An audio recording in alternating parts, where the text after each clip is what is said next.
So, das letzte Stück in meinem ersten Beitrag handelt natürlich von dem, was beim Schollefest wichtig ist. Vom Wein.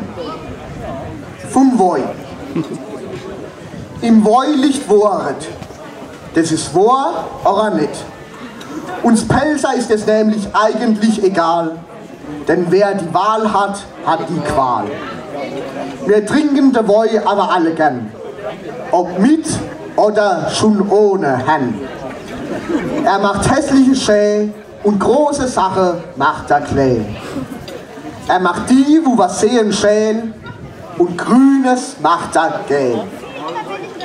Egal ob ein Viertel oder doch besser ein Schoppe, Hauptsache ist ein gute Truppe. Drum stimmen alle mit mir ein, ein Loblied auf de Pelzer Wein.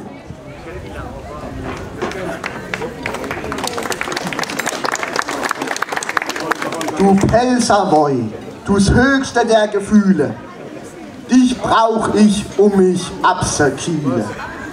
Dich brauch ich schopperweiß, sonst wär ich wieder heiß. Du Pelzer Woi, du Pelzer Räb, du bist das, wofür ich leb. Du Pelzer Wingert, du Pelzer Land, hoch auf dich, ein Schoppe zur Hand. Auf dich trink ich, für dich leb ich, und ich trink in 05er Schoppe, alles andere ist nämlich schäbig.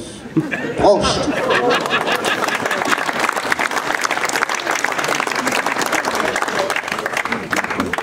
Ich darf mich vielleicht in einigen Stunden wieder zeigen, wenn es gewünscht wird. Ich wünsche Ihnen noch viel